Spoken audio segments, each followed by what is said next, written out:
The handling of COVID-19 has been up for debate. We have the scoop of the dueling town halls by the presidential candidates. And the NFL has canceled yet another game, but not what you may think. I will have more in sports. Also, the original cast of a hit Broadway show are coming together to support Joe Biden. Find out who in entertainment. And we are almost out of the heat. I have the good news on that later in Weather. Newscene starts now.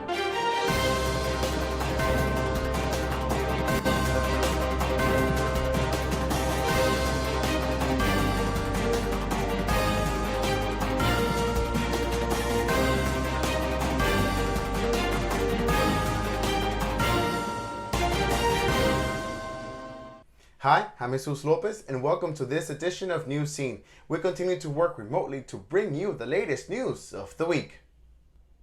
We start tonight with the pair of town halls hosted by the presidential candidates. President Donald Trump and former Vice President Joe Biden didn't face each other in a typical debate. Instead, they faced the voters. Both held a town hall at the same time on a different television networks. President Trump defended his handling of the pandemic. Many people are getting this disease that was sent to us by China, and it shouldn't have been allowed to happen. But many people are getting this, and I mean, nobody's being blamed. Everybody is working hard to get this thing out of our country.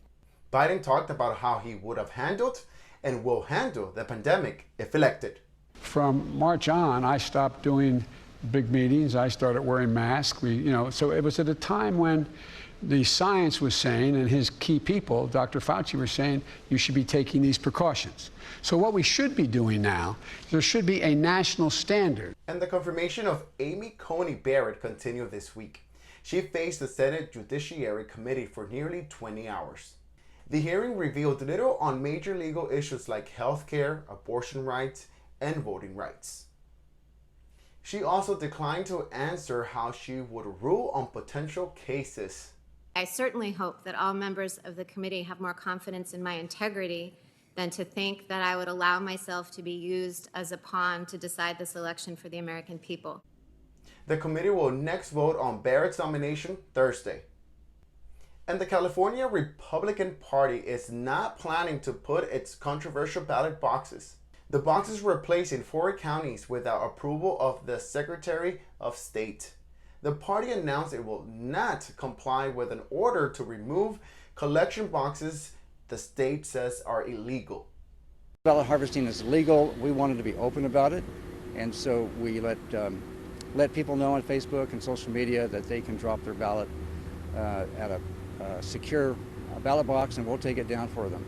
The Secretary of State's office, jointly with the California Department of Justice, issued a cease and desist order to the California Republican Party to remove these drop boxes.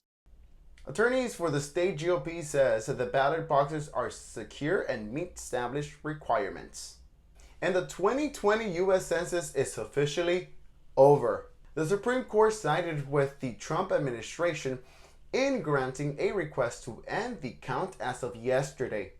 It suspended a lower court order that mandated the census continue until the end of the month. It was originally scheduled to end in late July, but was extended due to the pandemic. And let's take a look at COVID-19's continued effect on San Diego County. As of Thursday, 51,000 COVID cases have been reported, with 3 of these cases fatal. That brings San Diego's death total to 847. 143 new cases were also reported, with around 2% of all tests coming back positive. While San Diego is still below the state's 8% positivity guidelines, caution is still advised. And an elderly Dutch woman has died from a reinfection of COVID-19. She is the first report of anyone dying from a reinfection of the virus. The 89-year-old woman was suffering from a rare type of bone marrow cancer, but there has been reports of reinfection worldwide. On a trajectory of getting worse and worse, and that's the worst possible thing that can happen as we get into the cooler months.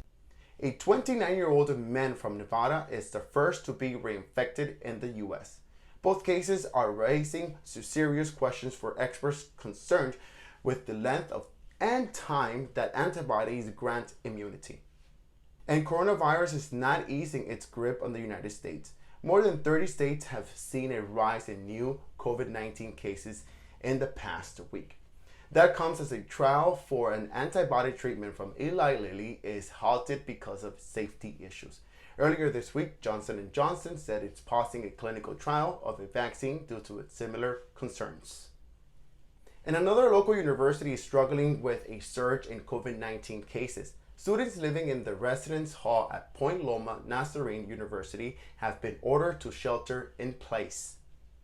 The total number of confirmed cases at the university is 19, and 50 more students have been identified as close contact in the recent outbreak. The school says it will coordinate with county health officials regarding contact tracing and further testing. And switching gears, the NFL has canceled the Pro Bowl game. Assad, what does this mean for the season scheduled? Well, Jesus, the league has announced that the Pro Bowl game will not happen this year. The NFL says it's working to create virtual activities to replace the game. But don't worry, you will still be able to vote for your favorite players. The rosters will be unveiled in December. The game's cancellation gives the league flexibility to make up earlier games, postponed due to COVID-19. And it's not just the NFL. Pro and college sports have been at the mercy of COVID-19 for months. Let's see how the sports world is doing. Cristiano Ronaldo has tested positive for the coronavirus. This is the third positive test for the Portugal national team in the last week. The team says he has been in isolation, is asymptomatic, and no other players are positive. Nick Saban, head football coach at the University of Alabama, has also tested positive for COVID-19. He is holding virtual meetings on Zoom and is asymptomatic as well. He is not allowed to coach the team for this weekend's matchup versus the number 3 ranked Georgia Bulldogs. And Philadelphia Eagles fans are now allowed back to home games. The stadium will have a maximum capacity of 7,500 people and everyone is required to wear a mask. The Eagles will host the Baltimore Ravens this Sunday morning. And even more fans are coming back to the stadium for baseball. A little more than 11,000 tickets are available for fans to watch the LA Dodgers take on the Atlanta Braves. The same is expected for the World Series, which will also be held in Arlington, Texas. And the MLB's conference championship games could end tonight. The Atlanta Braves beat the LA Dodgers 10-2 in last night's National League game. That win gives the Braves a 3-1 lead in their best-of-7 series. In the American League playoffs, the Houston Astros pulled off some late-game heroics yesterday. A walk-off home run in the bottom of the ninth moved the series to 3-2, with the Tampa Bay Rays leading. That's all I have in sports. Back to you, Jesus. I heard amazing performances were going down at the Billboard Music Awards. Noelle, give us the details. Yes, Jesus. The Billboard Music Awards went off on Wednesday with some powerful and moving performances. Demi Lovato performed her new song, Commander-in-Chief, directed at President Donald Trump. Many found Lovato's performance to be inspiring, but the heads of the awards did not. According to TMZ, the gigantic vote message that was displayed behind Lovato was removed during the broadcast. John Legend also performed a moving ballad with a heartfelt dedication to his wife, Chrissy Teigen. This is for Chrissy. It came almost a month after the death of their premature son. Legend sang his ballad, Never Break. It was such a touching performance for all who watched. In the end, Post Malone walked away with the most awards, including Top Artist. And speaking of award-winning performers, Ariana Grande has some exciting news. The Seven Rings singer tweeted on Wednesday that she can't wait to give us her new album this month. This news comes as a complete surprise, as she had been quiet about working on her next big project. Her last album, Thank You Next, was released in February of 2019. And finally, the original cast members of Hamilton are big fans of another famous politician. The $10 founding father without a father got a lot for the... Tonight, the performers are meeting up virtually to fundraise for presidential hopeful Joe Biden. The cast will do a Q&A, followed by a fun full cast performance. This is not the first time the cast has supported a presidential candidate. In 2016, they gathered support for Hillary Clinton in her bid for the presidency. I know what I'm going to watch tonight. Back to you, Jesus. And I join you, Noelle. Thanks. And it's been one hot week. Joel, when will it start to actually feel like fall? Well, Jesus, that is a very good question. But the good news is, I might have the answer. Of course, this week we've been dealing with a lot of heat, unusual for the fall and in October. But the good news is, that's almost over. We are almost out of the heat, and the cool evenings are coming to San Diego, and the fall is finally arriving. Let's first bring up your current temperatures, where right now it's consistently sunny throughout the entire county, although the temperature varies. For example, here in the coast we have 70 degrees, but in both the inland and desert it's 78 and 79, while the mountains are a high 86 degrees. So for the most part, it's a little bit of a wide range, but it's overall sunny throughout the region. As we look at our national forecast, you'll see that on the East Coast, there is a lot of rain, especially in New England, where they're undergoing a drought. It's going to be a lot of rain for them, and especially up on the East Coast, and the low pressure there, and up in the mountains in Montana, North Dakota, Minnesota, they're going to experience some snow in October, in the fall. You might chalk that up to 2020, but it's impressive. It's only going to be up in the higher mountains, but still, it's impressive that they're getting snow in October. And then we come over here to the West Coast in California, where there are fire warnings throughout the region, especially in Northern California. And of course, if there's a fire warning in your region, remember to stay safe. But with that, let's go down to our neck of the woods here in San Diego, where you see tonight's temperatures are all eerily the same.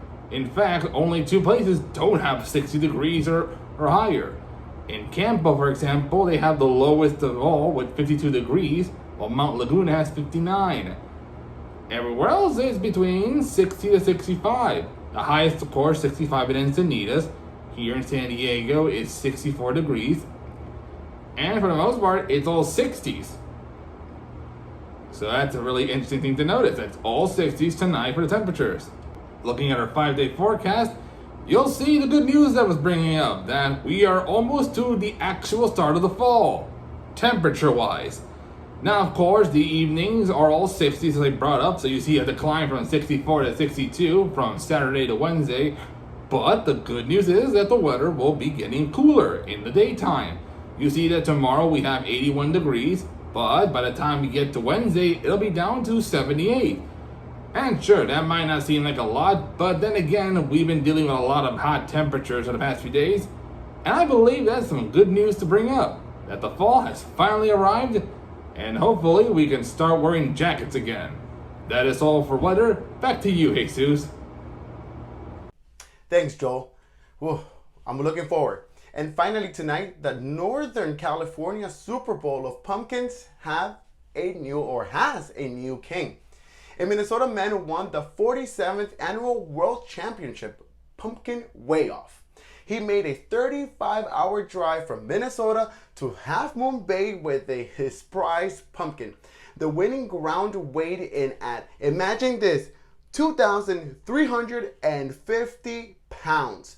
The owner named the giant prize winner Tiger King when he noticed orange and white stripes along its side. Wow, that's a massive pumpkin. Hopefully they do a nice carving into it, okay, so we can appreciate it.